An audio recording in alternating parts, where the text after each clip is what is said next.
Assalamualaikum warahmatullahi wabarakatuh. Innal hamdalillah wala haula wala quwwata illa billah. Raditu billahi rabba wa bil islami dina wa bi Muhammadin sallallahu alaihi wasallam nabiyya wa ba'd. Wa qala Allah ta'ala fil Qur'anil Karim, a'udzu billahi minasyaitonir rajim. Ya ayyuhalladzina amanu taqullaha haqqa tuqatih wa la tamutunna illa wa antum muslimun. Puji syukur kita panjatkan kehadirat Allah. Salawat dan salam semoga terlimpah kepada Rasulullah, keluarga dan sahabatnya, serta umat-umatnya yang taat dan patuh kepadanya. Jamaah kaum muslimin undangan Allah yang berbahagia, sejak manusia dilahirkan ke muka bumi ini, di dalam hati manusia Allah telah menanam iman. Sebagaimana Rasulullah mengatakan, kullu mauludin yuladu alal fitrah. Setiap yang lahir dia dalam keadaan fitrah, dia dalam keadaan suci, dia dalam keadaan Islam, dan dia dalam keadaan beriman kepada Allah. Ditanamnya iman di dalam hati manusia sejak manusia itu dilahirkan ke muka bumi, karena Allah ingin mengantarkan manusia itu untuk menggapai kebaikan di dunia dan kebaikan di akhirat. Firman Allah, man amila salihan min dzakarin aw unsa wa huwa mu'minun falanuhyiyannahu hayatan thayyiban. Siapa yang beramal soleh, baik laki-laki maupun perempuan, dalam keadaan beriman kepada Allah, maka pasti Allah akan memberikan kehidupan yang baik terhadap orang itu. Ayat yang lainnya Allah menyebutkan, walladzina amanu wa amilus shalihat ulaika ashabul jannah hum fiha khalidun. Orang-orang yang beriman dan orang-orang yang beramal salih, mereka akan dimasukkan ke dalam surga dan mereka akan kekal selama-lamanya berada di dalam surga itu. Dua ayat tadi mengingatkan kepada kita tentang benarnya bahwa ditanamnya iman di dalam hati manusia oleh Allah sejak manusia itu dilahirkan, karena Allah ingin mengantarkan manusia itu untuk menggapai kehidupan yang baik di dunia sekarang ini dan kehidupan yang baik di akhirat nanti. Akan tetapi, ketika Allah menanamkan iman untuk mengantarkan manusia menggapai kebaikan dunia dan akhirat, ada yang tidak setuju.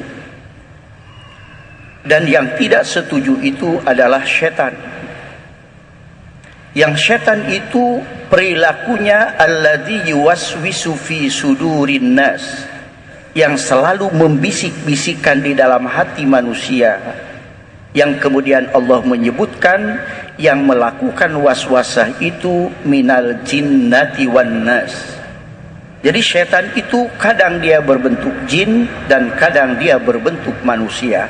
Asal perilaku dia selalu membisik-bisikan kejelekan di dalam hati manusia, walaupun dia berbentuk manusia, dia adalah syaitan.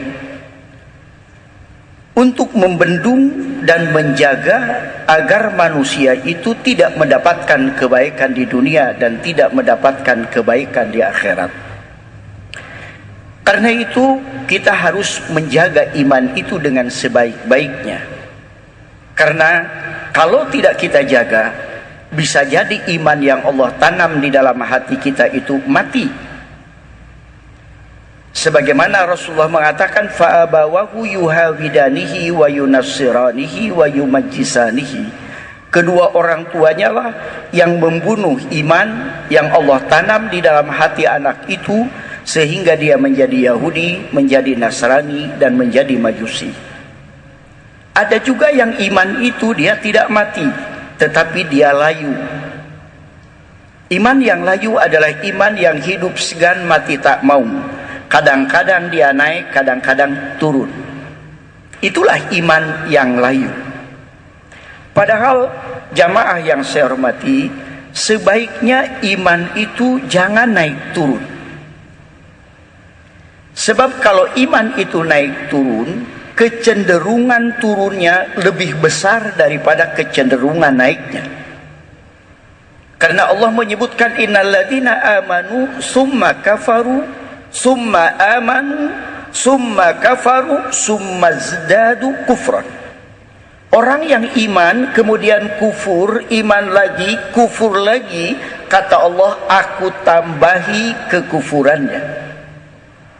Maka oleh karena itu, kalau kita belum bisa menaikkan iman ke tingkat yang lebih tinggi, lebih baik kita bertahan pada tahap itu, tapi jangan sampai turun. Syukur kalau kemudian kita bisa menaikkan iman itu terus-menerus naik. Karena itulah yang mestinya kita lakukan. Tapi kalau kita belum bisa naik, kita bertahan pada posisi ini lebih baik daripada kita naikkan tapi kemudian turun kembali. Jamaah yang saya hormati, bagaimana cara setan menghalangi kita, menggoda kita, yang menyebabkan iman kita naik turun? Secara garis besar, dua virus yang disebarkan oleh setan.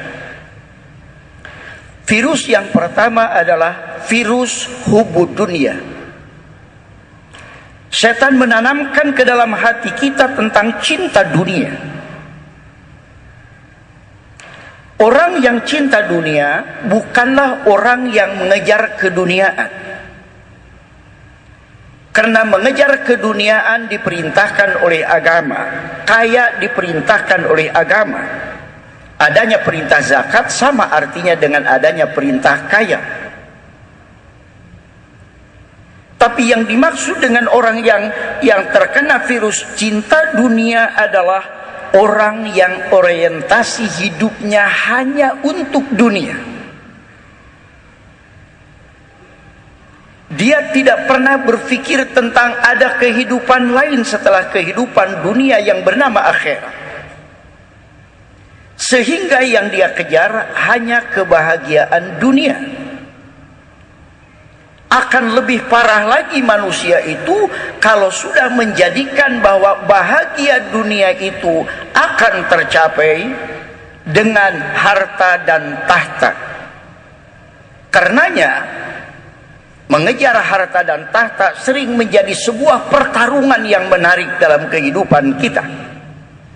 Karena pada ujungnya, untuk mendapatkan tahta dan harta itu, seringkali kemudian orang itu menghalalkan segala cara. Bagaimana agar orang bisa simpati memberikan dukungan kepada dia, agar tahta bisa tercapai. Tapi biasanya dan kebanyakannya, kalau tahta sudah dia gapai, dia tidak pernah lagi berpikir tentang orang yang mendukung dia itu. Tapi dia lebih banyak menikmati kedudukan yang sudah dia raih dengan keringat, darah, dan air matanya para pendukung orang itu. Cinta dunia. Kemudian dalam kehidupan sehari-hari, bagaimana setan merangsang dan menanamkan serta menyebarkan virus cinta dunia ini adalah terjadi dalam kehidupan kita. Jujur saya ingin mengatakan, saya pernah marah ketika anak saya di pondok pesantren mendapatkan juara yang pertama, kemudian mendapatkan hadiah berupa uang. Saya katakan pantasnya kalau santri itu hadiahnya kitab, paling tidak sajadah. Kenapa harus uang? Karena kalau uang itu sama dengan dia sedang menanamkan jiwa materialis. Dan inilah yang tersebar di dalam kehidupan kita, yang kalau kita perhatikan di televisi, kuis apapun, lomba apapun, hadiahnya adalah uang, sehingga pada gilirannya secara tidak langsung kemudian orang berpikir uang, dan uang, dunia, dan dunia.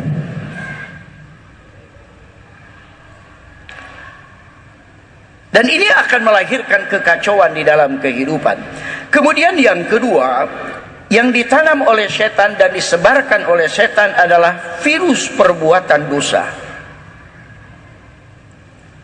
Dan kalau kita melihat di negeri kita Indonesia tercinta ini, tidak ada satu bentuk kemaksiatan yang tidak ada di Indonesia.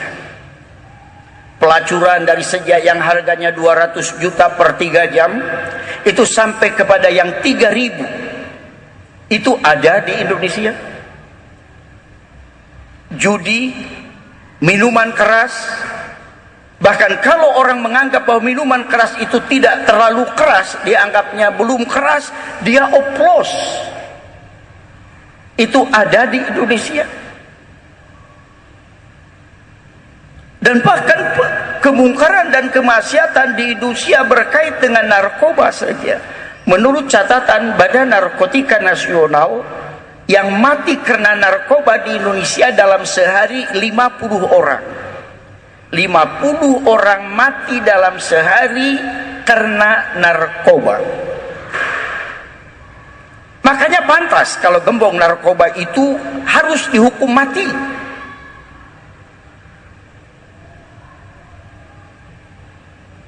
Walaupun ada juga yang sudah dihukum mati kemudian diturunkan menjadi seumur hidup. Gembong narkoba dari Iran dan vonisnya di Bandung. Saya tidak tahu kenapa diturunkan. Apa karena dia Iran? Wallahu a'lam. Tapi itu adalah sebuah realitas yang ada di hadapan kita.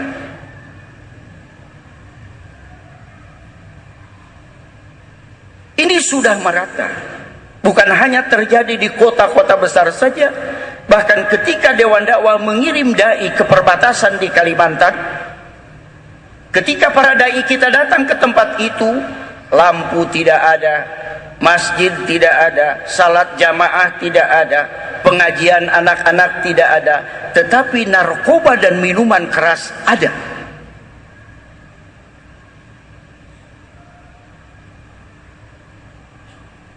Bahkan saya baru kembali dari Sambas, Kalimantan Barat.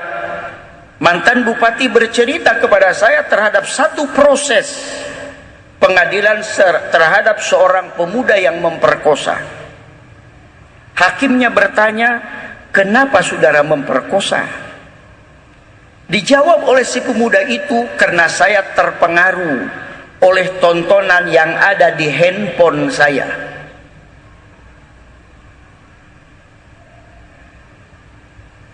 Jadi kalau dulu tontonan itu layar lebar, mengecil menjadi televisi, sekarang lebih kecil lagi bisa kita kantongi.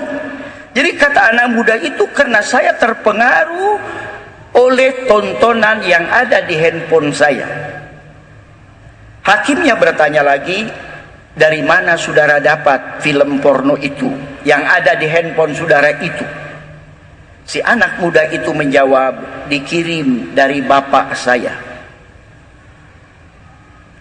Itulah bentuk kemungkaran yang terjadi di dalam kehidupan kita sekarang ini.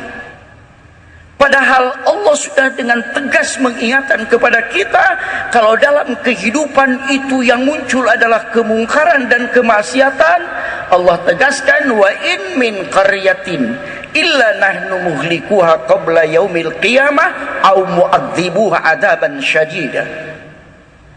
Kalau di dalam sebuah kehidupan sudah muncul kemungkaran dan kemaksiatan, maka aku, kata Allah, akan menghancurkan negeri itu sehancur-hancurnya, atau kalau tidak aku hancurkan negerinya, aku akan datangkan azab bagi penduduk negeri itu.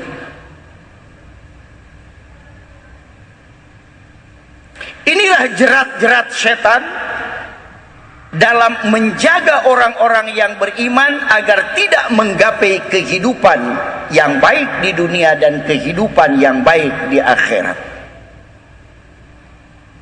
Itulah virus-virus yang disebarkan oleh setan agar iman yang Allah tanam di dalam hati kita itu menjadi iman yang layu, iman yang naik turun. Kalau bulannya bulan tua, iman kita naik. Tapi ketika bulan muda, iman turun lagi. Datang bulan Ramadan, iman kita naik. masjid-masjid penuh, jangankan tarawih, subuh saja sangat penuh. Tapi begitu ke ujung, apalagi sampai bulan Syawal, iman kita mulai turun lagi. Di masjid-masjid pun salat subuh paling banyak 3 saf. 3 saf itu paling banyak. Yang pertama adalah Safruddin, yang kedua Safiuddin, yang ketiga Safi'i. Cuman 3 saf saja itu. Tetapi jamaah yang saya hormati, Allah yang memiliki sifat Rahman dan Rahim, Allah yang sangat mencintai umatnya, dan Allah yang tidak mau melihat umatnya masuk ke dalam neraka, maka selalu Allah menampilkan syariah, ajaran, perintah yang fungsinya untuk membersihkan perbuatan-perbuatan dosa yang dilakukan oleh manusia ketika dia terjangkit virus cinta dunia dan perbuatan dosa itu. Hampir semua perintah Allah fungsinya menghapus dosa dan mendapatkan pahala.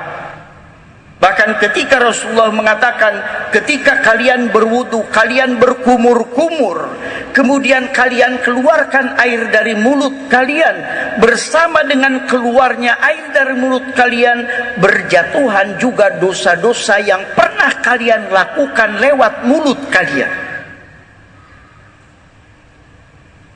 Ketika kalian membasuh muka kalian, maka bersamaan dengan jatuhnya air itu berjatuhan juga dosa-dosa yang kalian lakukan lewat mata dan telinga kalian. Begitu seterusnya. Ini semua adalah karena Allah sayang kepada kita, karena Allah cinta kepada kita. Dan sebulan di dalam setahun, Allah datangkan, Allah pertemukan kita dengan Ramadan, yang fungsi utamanya Ramadan itu adalah untuk menghapus dosa dan kesalahan kita. Fungsi yang kedua, Allah ingin memberikan kesempatan kepada kita untuk beramal dengan amal yang pahalanya, kelipatannya tak terhingga.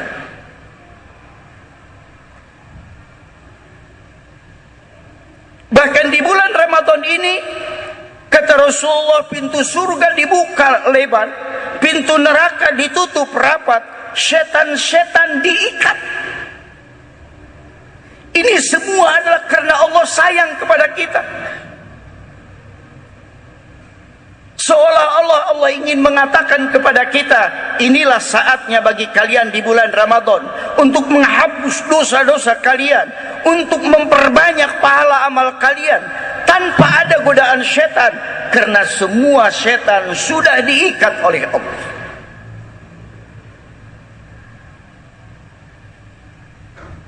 Dan ketika kita berdoa, doanya tembus aras.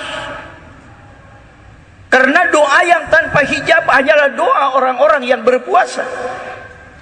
Bahkan untuk menghapus dosa dan kesalahan kita, seluruh malaikat siang malam ikut memintakan ampun kepada Allah atas orang-orang yang berpuasa.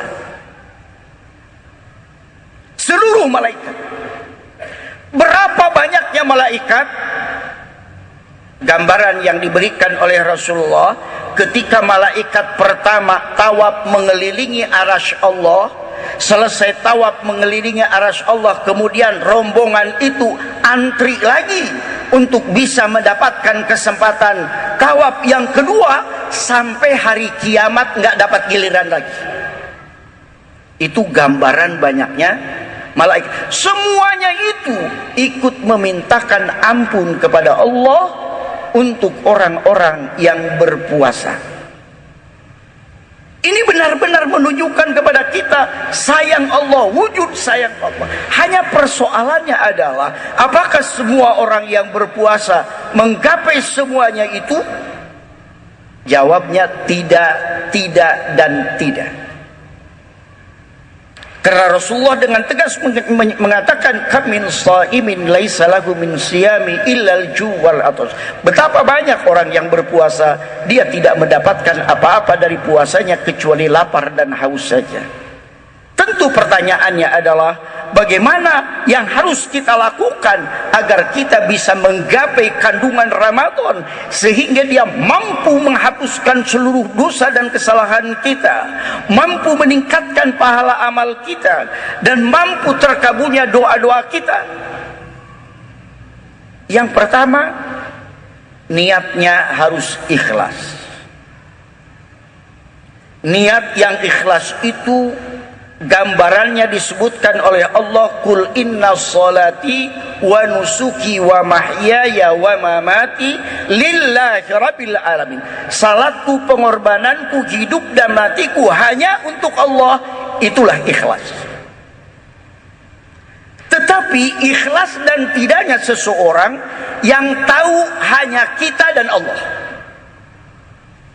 Yang berada di kanan kiri kita tidak pernah tahu apakah kita salatnya ikhlas atau tidak, apakah puasanya kita ikhlas atau tidak.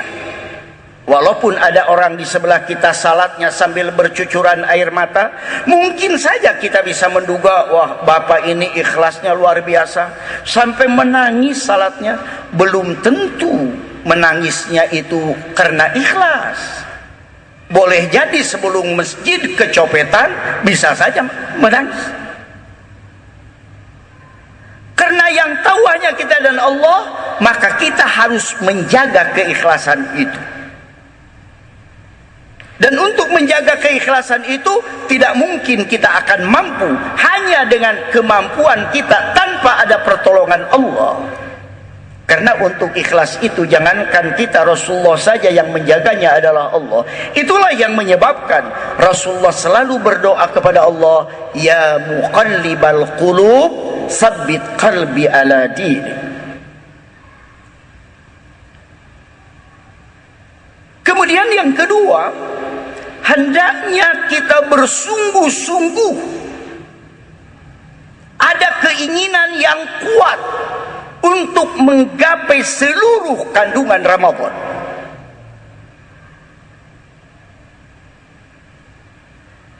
Artinya Ramadan bukan hanya dimaknai amal rutin yang datang setiap tahun,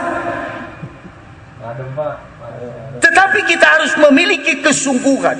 Bagaimana sungguh-sungguhnya para sahabat, 6 bulan sebelum Ramadan para sahabat sudah mengangkat tangan meminta kepada Allah agar bisa diberikan kesempatan untuk bertemu dengan Ramadan. Dan ketika masuk bulan Ramadan, seperti yang dilakukan oleh Imam Maliki, Imam Ahmad bin Hanbal, selama bulan Ramadan tidak ada bacaan lain yang dibaca oleh beliau kecuali Al-Quran. Bahkan Imam Syafi'i dalam bulan Ramadan, dalam 20 hari pertama, Imam Syafi'i bisa khatam 60 kali. Kalau ada 2 lumayan. Ini keseriusan. Ini keseriusan. Karena itu kita pun harus serius. Tidak boleh ada waktu luang yang tidak kita isi dengan zikir. Tidak ada waktu luang yang kita biarkan tanpa ada amal di dalam waktu itu. Walaupun kita berada di dalam bus kota misalnya, atau di angkot, kita bisa membaca Al-Quran, kita bisa zikir.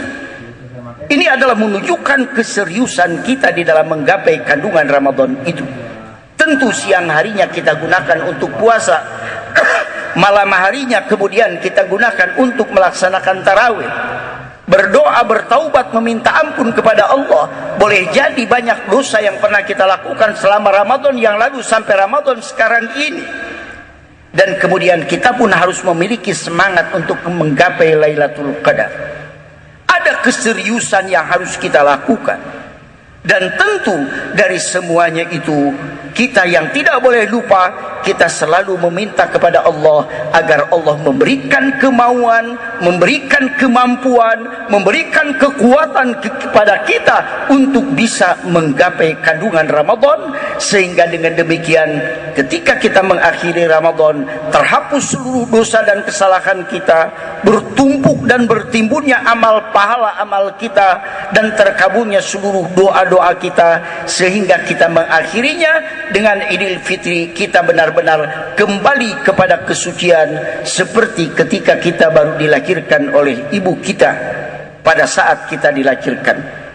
Inilah barangkali yang harus kita lakukan, dan mudah-mudahan kita kembali kepada kesucian diri kita, sehingga akhir Ramadan hati kita yang sudah hitam legam karena dosa dan kesalahan yang kita lakukan dari sejak Syawal yang lalu sampai Ramadan sekarang ini kembali menjadi putih, dan setelah itu kita harus menjaga kesucian itu jangan sampai terkotori kembali. Saya kira itulah yang dapat saya sampaikan. Mudah-mudahan yang sedikit ini ada manfaatnya. Bila ada yang benar datangnya dari Allah, bila ada yang salah mudah-mudahan Allah memaafkan saya dan memaafkan kita semua.